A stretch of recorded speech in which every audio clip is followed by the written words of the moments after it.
I'm going to start this off with, it is Black History Month. Mike was supposed to be recording at 12:30. It's now, what time is it? 12:58. So we need to stop with saying that it's black people always late. Okay? I don't know, he thinks he's Macklemore or something, walking up in here 35, 40 minutes late. Bitch, you are so late, you'll change the days. Shit. All right, well, we all have our moments, right? So anyways, how's it going, bro? Good, how are you? Good. Super Bowl weekend. Yeah.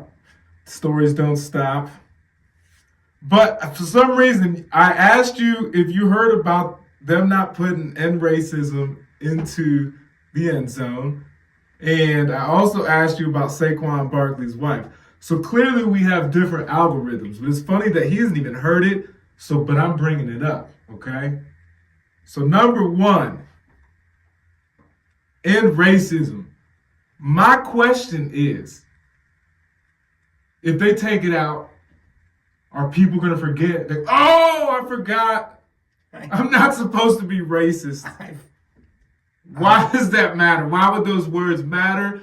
And as a white man, do you need to be reminded to not be racist? Can you?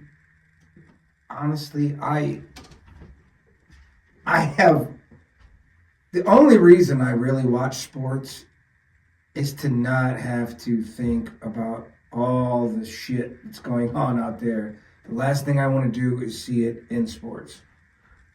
I get the message. Do I think it's the place for it? No. I mean, I don't think it makes a huge difference if you're some fucking racist redneck.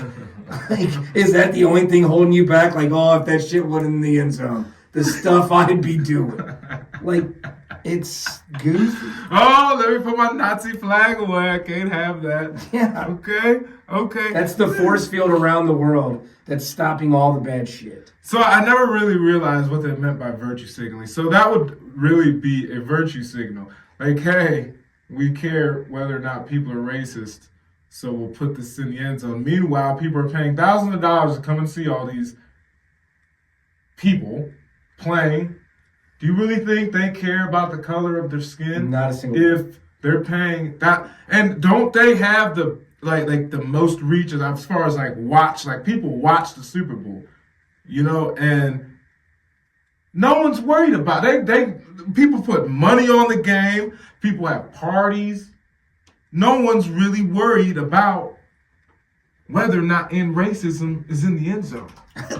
When's the last time somebody asked you what the score was? And you're like, I don't fucking know. All I want to do is see where racism is sitting right now. Let that ruin your whole month. The whole Super Bowl, I can't watch it no more.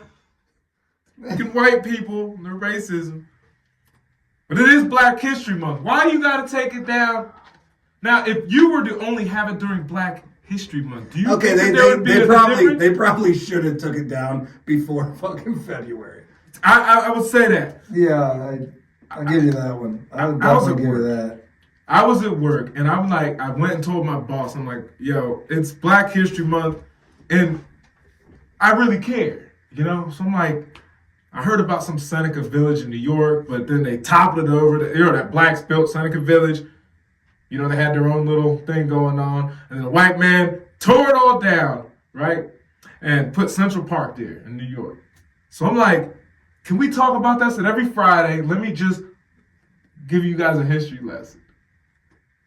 Tell me why this motherfucker said, here, I'll give you a history lesson when I kick you with my steel toes in your balls, and you're going to be talking that to your kids for the next 200 years.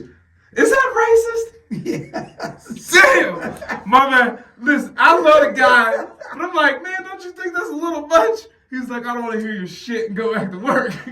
But that's no different than any boss I've ever heard in my entire life.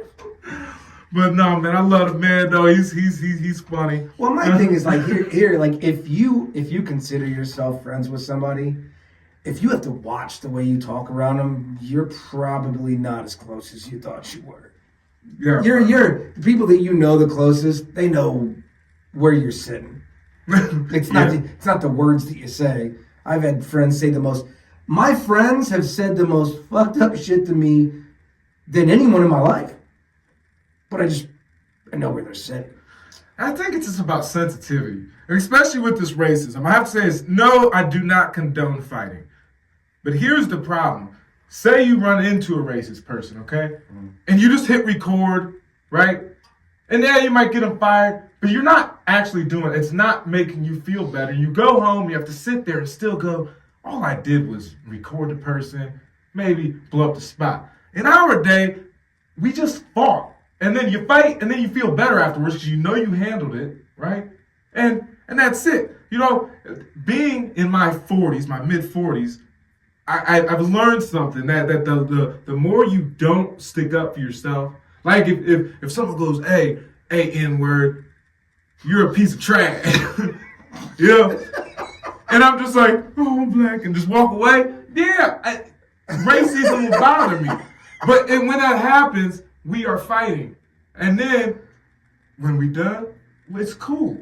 I think we just like right away. You use the N-word, automatic boxing gloves. Automatic. If you got some crazy stuff to say in there, let's go in the ring, safety, put the headgear on. But you just need knocked around a little bit. Because I swear that's all it's about. But you just ain't been hit enough. So either you're going to learn to shut the fuck up, or you're not.